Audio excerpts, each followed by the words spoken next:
In this video, I'm going to be discussing one of my favorite games, This is a Ghost, and explaining every single entity type and behavior in the game. For those unfamiliar with the game, it shares a lot of similarities with Phasmophobia, with a few differences. The task at hand doesn't stop with simply identifying the entity type, but also requires the player to identify the entity behavior, as well as, at least to complete a perfect contract, the entity's name, date of death, cause of death, and its favorite room on the map. But it doesn't stop there. Before leaving, the player must identify which substance they must craft into shotgun shells to formally exorcise or kill the entity. Much like in Phasmophobia, each entity type has a set of evidence, specifically 4 pieces of evidence. It will show throughout the contract to help the player identify it, but many of them also have unique special events they can do, as well as different hunt thresholds, movement speeds, and vulnerability to the player's weapons. However, rather than paying attention to a sanity meter, the player must pay attention to an activity meter, and their own health bar. The activity meter is essentially the game's version of sanity, instead measuring the activity of the entity rather than the player's status. The player's only job in their own body is to worry about their health, which decreases each time an entity attacks. The player can use a whole set of equipment, such as an EMF reader, LSS, which is the game's equivalent to DOTS, UV lights, and other items to identify evidence as well as keep the entity under control. Upon reaching a certain threshold of activity, entities will often start hunting, which, unlike a Phasmophobia hunt, they will not simply wander around the map and kill anyone they come into contact with, but will run around the map looking for a player, and will attack and decrease the player's health if they come into contact with them. Hunts are not really possible to hide from.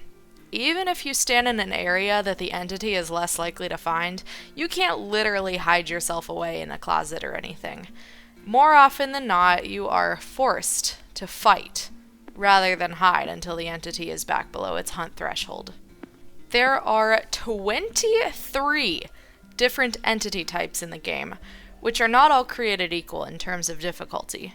The information given in the journal is limited, hence why I'm creating this video to explain what to keep an eye out for when trying to identify each type. There are also 3 different entity behaviors in the game. Any entity type can have any of the 3 behaviors. The entity behaviors put a new spin on the contract, creating often a more active experience. Each of those have specific characteristics as well. Without further ado, I'm going to explain each entity behavior and entity type in a ranking from least to most scary and difficult. Because to me, as I said, not all behaviors or types are created equal, and some create a much more difficult contract than others. I will also struggle very badly and probably have to go back in editing to fix many times where I accidentally refer to the entity as a ghost, as they do in Phasmophobia. Because unsurprisingly, in this game, Ghost is one of the entity types, and not every entity is a ghost. I also show my own gameplay footage that I collected to explain every entity, behavior, and type. Let's go! Residual. Residual entities are not very scary in my opinion. According to the journal description, these entities are souls trapped in memories of the past and are allegedly not aware of the player's presence.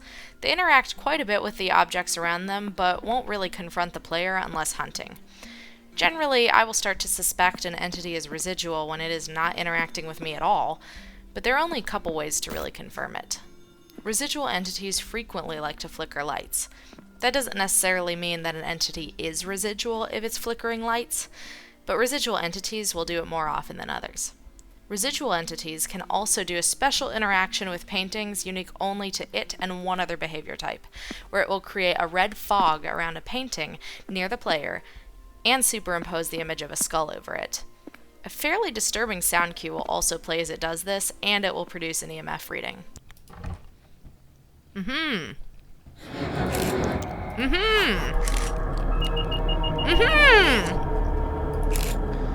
Wow, just found out a lot just now. However, neither of these events are completely unique to residual, only more common. There is one special event, though, that is completely unique to residual entities, and it is a special event where the entity will appear as a gray apparition that will run around but not interact with the player. During this apparition, the player may hear a heartbeat sound effect. If they are wearing the night vision goggles, the camera will glitch out for a second. Ah, there it was. I find this special event to be kind of rare, and most of the residual contracts I play don't even encounter it, but it is pretty cool and a unique photo can be taken of it. Lost. I don't really understand the description of lost entities, but I will say that they tend to make themselves known. They aren't necessarily more dangerous than residual entities, but they can seriously take the player by surprise with what I would call the only jump scare in the game. It's not a very intense jump scare, but once you behold it, you instantly know that you are dealing with a lost entity. The screen turns red and the player is frozen in place as the entity appears directly in front of them and makes a screeching noise. The player's character will often react by saying something like, "What the hell?" Show yourself. Show yourself. Shit! Ah, that just scared the shit out of me. Okay, that was... Which is stupid because I'm the one who prompted it. Lost entities are also more likely to teleport around the map or interact with musical instruments, but the only foolproof way to identify them without drawing a rune is if they do the Lost special event. Vengeful. The third and most threatening and dangerous of all entity behaviors by far is the vengeful entity. I mean, it's not even like a competition. I mean, out of the three, it's not even close. Like the residual entity, the vengeful entity can also interact with paintings and create that same skull image over them. It also likes to mess with electronics more than other behaviors. However, by far the most notable thing about them is that they can suddenly raise the activity to 100% temporarily and instantly start a hunt. Alright, I just determined we have a Rakshasa on our hands. Oh shit, and it's a vengeful Rakshasa, so that really just sucks. Honestly, it sucks. This rise in activity usually only lasts about 15 or so seconds, but can easily catch a player off guard if they've been doing a good job of managing the entity's activity.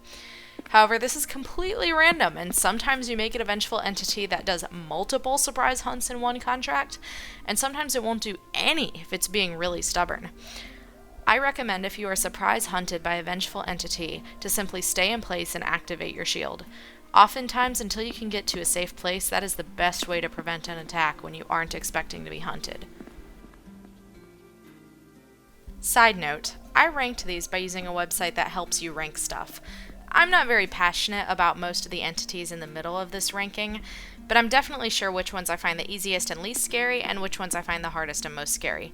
These are just my opinion, and I'm not too married to this ranking. This is a spirit. The spirit is an entity I never really sweat, and it's definitely one of the least scary for me. Though the journal implies it's dangerous, I find typically it's active, but it's not especially fast, and its hunt threshold is up at 70% activity, which isn't especially high, but isn't low either. Spirits are known for an easily identifiable orb because it is huge! Aha! That's a big orb. I wonder if that's a spirit orb. Other than that, I can't really think of anything special about them. I just look for that orb and immediately start thinking spirit, if it's big. This is a Vitala. The Vitala really surprised me the first time I got hunted by it by just how slow it was. I was used to getting ambushed by really speedy entities, and by comparison, it seemed slow as fuck. They max out at 250 centimeters per second. Alright, let's see this slow bitch. Attack me.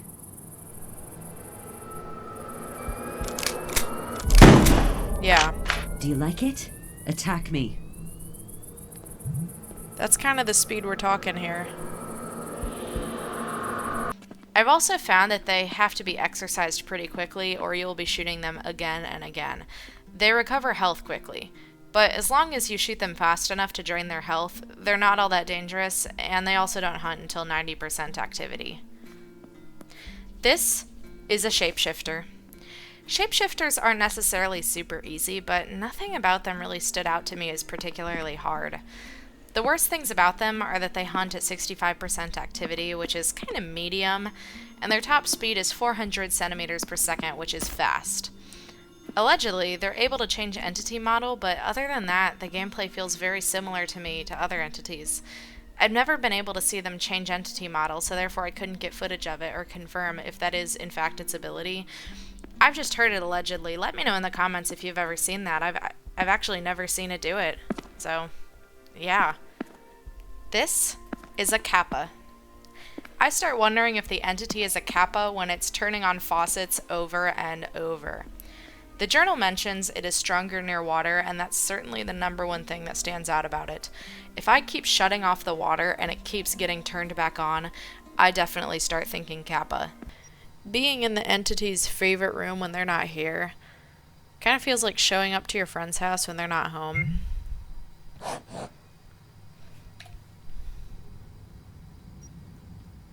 Show yourself.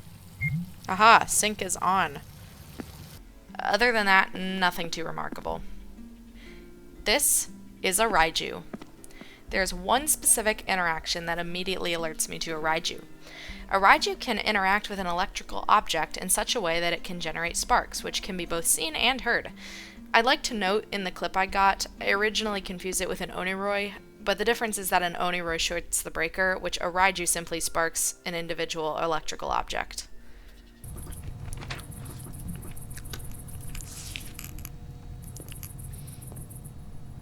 What the?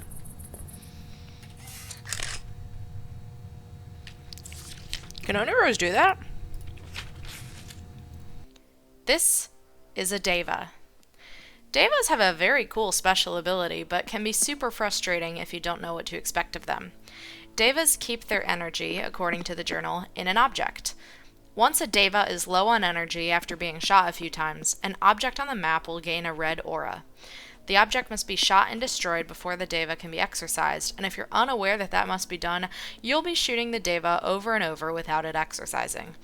However, once the object is destroyed, the Deva will be exorcised with the next hit or health drain it takes. If I hear it hunt again, I'm going to put my shield up. Aha! There it is. The soul... Wait, let me put a rune down just in case it tries to come up here. There we have the soul of Deva. It's a football helmet.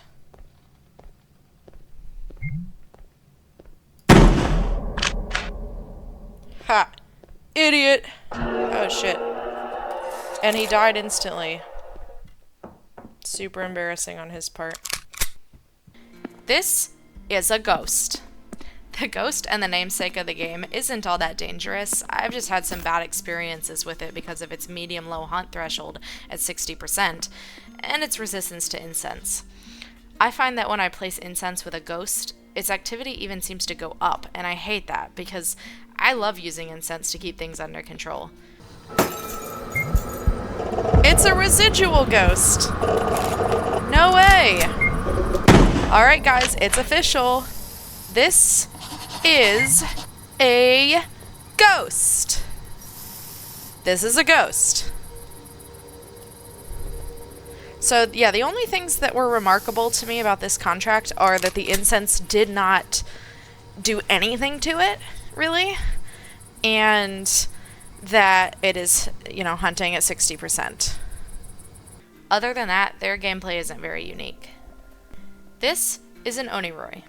The Oniroi has one interaction that reveals itself pretty much instantly if you know what you're looking for. The Oniroi, as I mentioned earlier, can short the breaker, creating sparks at the breaker box. Alright, so this is an Oniroi breaker. And I get... Well, I could do better than 2 stars. We don't take 2-star photos here. I'm gonna get a 3-star photo of this breaker. I fucking hate it here. However, if you're not near the box, you can tell it happened anywhere on the map as the activity spikes when the Oniroi does this interaction. So if you're on the map and all the lights suddenly go out and activity spikes, you can be almost sure you're dealing with an Oniroi. But I don't have a fuck, why'd I do that?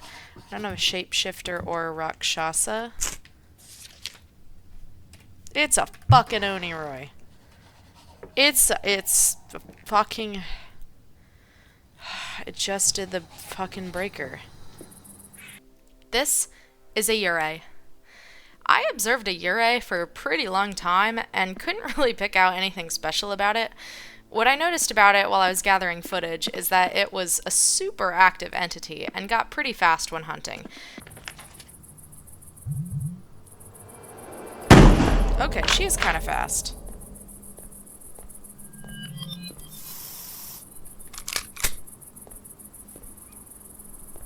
Yeah, she's not slow. Okay.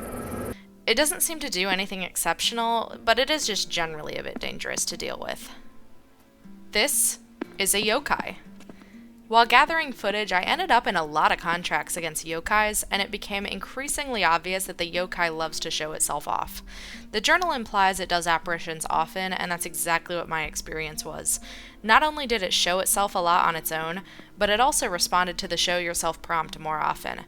So if you have an entity that's appearing to you over and over, it's worth considering it's a yokai. This is an Ifrit. The Ifrit is sort of dangerous on its own, kind of at a similar level to Yurei's. Its hunt threshold is at 70% activity and its top speed is 400 centimeters per second. However, the main Ifrit ability that makes it stand out is that occasionally, during a hunt, an Ifrit will have a sort of burning, on-fire appearance briefly. No idea why, but that's something totally unique to Ifrits. Attack me.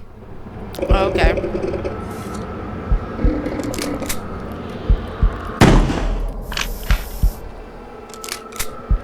And there it was, and wow. That was pretty rude. Really fucked up what just happened. This is a Mara. The most remarkable thing about Maras is that they have the fastest top speed in the game at 500 centimeters per second and are not at all weakened by pistol shots and barely affected by incense. This makes Maras a pretty dangerous entity even without any standout abilities. Shit, I'm running away, Oh. That was fast. I think this is a Wraith. Holy crap, I think that was a Wraith. Oh shit, it literally... Okay, then... A Mara. I think it's a Mara. The journal says they can spike activity a lot, so even though their hunt threshold is at 90% activity, they can still climb up there and be super dangerous once they start hunting. This is a Siren. Sirens are by far my favorite entity in the game for one specific reason. We're now getting into the entities that have very unique and standout abilities and leaving behind most of the entities with relatively boring or unremarkable gameplay. The Siren has the ability to do a special apparition at any time during the contract, where it appears in a sort of shiny blue form, and it begins singing, and its voice is beautiful. However, if you get too close to it during this apparition, it instantly attacks you and spikes the activity, so be careful if you're trying to get a 3-star photo of it. Aha! I'm gonna just listen.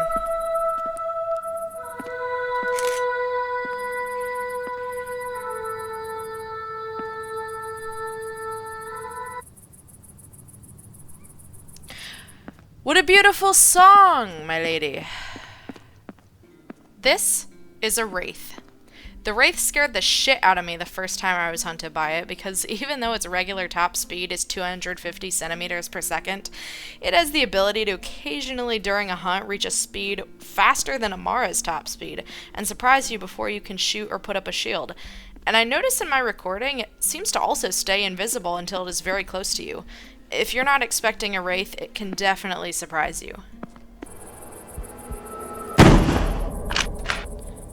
Yeah, geez, she's fast.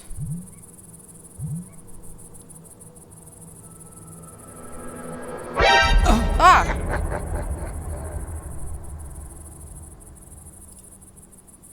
I hope that was actually a Wraith, because that was the Wraith experience right there. So, we're about to find out. Let's see.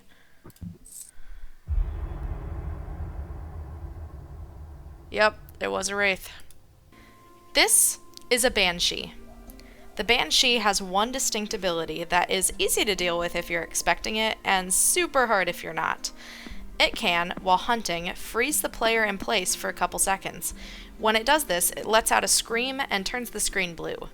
Very frequently, you will not unfreeze before the entity gets to you, so if you're up against a Banshee, I'd put up a shield or spray down a rune to trap it first.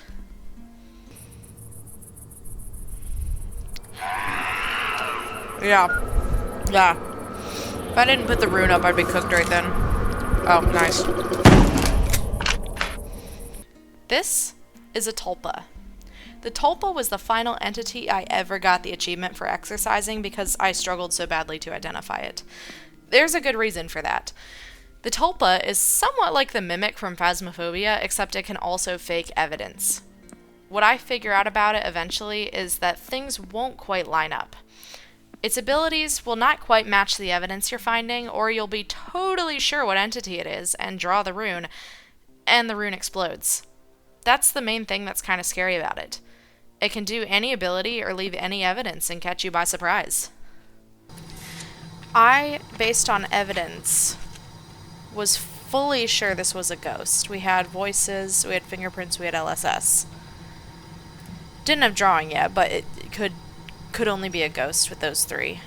And I knew for a fact it was vengeful because it hunted me all of a sudden at 100% activity, and that rune exploded. So now I'm about to see if this is a tulpa instead. Yep. This is a tulpa. This is a Sheetum. The Sheetum isn't super interesting in most of its gameplay, but its hunts get really weird. During its hunts, it will cause multiple false apparitions of just a face or mask, which float towards you quickly and do relatively mild damage when they reach you. The faces must be shot if you don't want them to get you, and they can make the hunt really confusing if you're trying to shoot the entity. They usually come from various angles to distract you. Attack me. There he is. Oh, another one was there. Ah, come on. Oh, damn, they keep hitting me. This is a poltergeist. The poltergeist is pretty chill in its gameplay right up until it does its ability, and there's not really a limit to how often during a contract it will do it. In fact, I recently did one where it did it 3 times within a couple minutes. The poltergeist will do an event that the journal alludes to but doesn't describe. It will open and close all doors around you repeatedly, turn the lights red, and whisper to you, all while spiking the activity. What's this photo of? It's a cat. Oh, there we go. That's the poltergeist event, and it is crazy. Therefore, it can quickly use this ability to take it over its 65% activity hunt threshold and start hunting you. This is an Echo of Death. We're now in the top 5 scariest and most difficult / frustrating entities to me. The Echo of Death has a low hunt threshold at only 50% activity, so it can begin hunting even after you haven't done very much.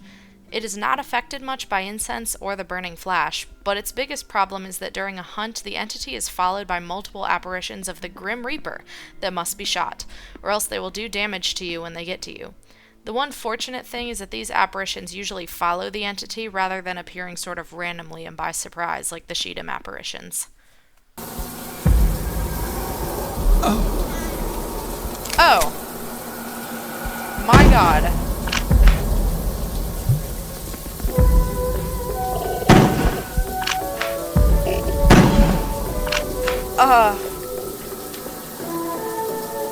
Okay, guess what I just figured out that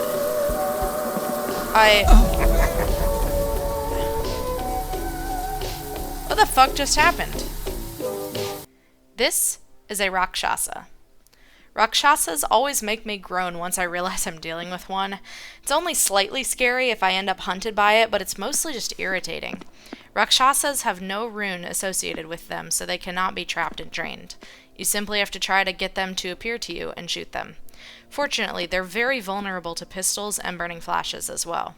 However, if they do end up hunting you, they have the ability to briefly possess you, forcing you to move, change what you're holding, and shoot your gun, all while they whisper to you. Therefore, even if you put a shield up, they might force you to step through it and break it. Possess me! Come on! Oh. You know, I said make me your bitch, and I didn't expect her to go that hard. I'm gonna be honest, I don't know what I expected, but that was it. She got really into it. I think I just lost a kink today. This is a Noxerer. Noxerers are another entity that I'm either blindsided by or I realize what it is and instantly take a bunch of precautions once I figure it out. Noxerers can randomly attack you if you're in the dark, totally outside of a hunt. When this happens, I start turning the lights on and instantly shit my pants. When I realize it's a Noxerer before it happens, I instantly turn the lights on before I shit my pants. Oh, there it was right as I opened my journal too. Okay, so it just attacked me, and there was no hunt. I think I really struggle with the entities that attack outside of hunts because I usually depend on preventing the hunts as a way to stay safe. Fortunately, there's just Noxeros and one entity that's coming up later. But Noxeros also get irritating because runes in the dark will explode even if they're correct. The Noxera has to be trapped in the light, as according to the lore in the journal, it's similar to a vampire. This is a demon. Up at number 2 for the scariest entity in the game to me is the demon, and considering that it's an actual demon, it's kind of funny that it's number 2, but it doesn't make me panic as much as the number 1 choice. It is, however, tied with the Echo of Death for the lowest hunt threshold in the game at 50% activity, and it also has the ability to possess you during a hunt, much like the Rakshasa. It is not weakened by the pistol and burning flash, and barely by incense, and it can reach a top speed of 400 centimeters per second. So, the key with the demons is to be bent on keeping the activity below 50% or you're super fucked. You don't want to be possessed and forced to break your shield and shoot your gun by an entity that moves that quickly. Aha! Oh, that answers that. This is a demon. Because it should go without saying, I did not just shoot my gun nor move. This is a Revenant. The number 1 scariest and most difficult entity is, in my opinion, the Revenant.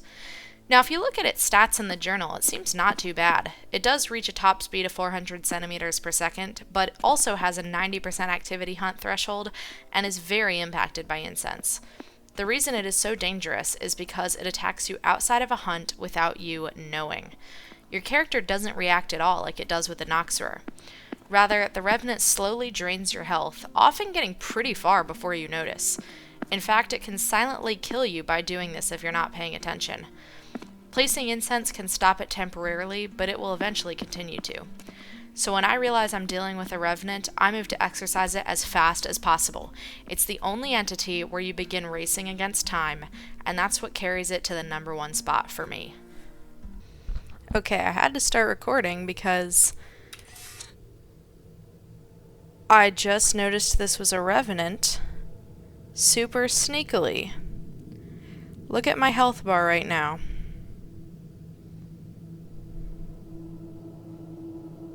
It's going down very slowly, despite me not being attacked. Which means I have to haul ass right now. Alright folks, that was every single entity, behavior, and type, and this is a ghost. And I'm kind of ashamed to say that the game footage that is playing right now, that you are looking at right this moment, was a shapeshifter game where the entity actually shifted ghost models, or entity models rather. So that's a little embarrassing that literally the last footage I get for the entire video, I get a shapeshifter shifting, finally. Since I've edited the whole video already, I'm just going to let you know that yes, I have confirmed in fact that that is its ability, and I'm not going to go back and edit the entire thing again. So anyway, I hope you enjoyed this. Like and subscribe if you would like more content like this. And this is Paisley Plumbob popping off. Thank you so much, guys.